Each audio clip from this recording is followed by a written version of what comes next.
今年首场大寒潮来袭，或将席卷全国，你准备好了吗？据气象部门预测，今年首场大寒潮将于1月23日至27日影响我国，带来剧烈降温和大风雨雪天气。此次寒潮影响范围或将波及全国所有省份，局地累计降温幅度可达20摄氏度。从新疆北部到东北地区，再到华南、西南一带，都会有雨雪落下。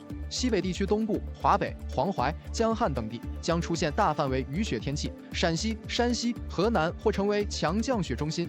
25日至28日，西北、华北、黄淮多地气温将创立冬后新低。随着寒潮东移南下，东北地区也将迎来强降雪。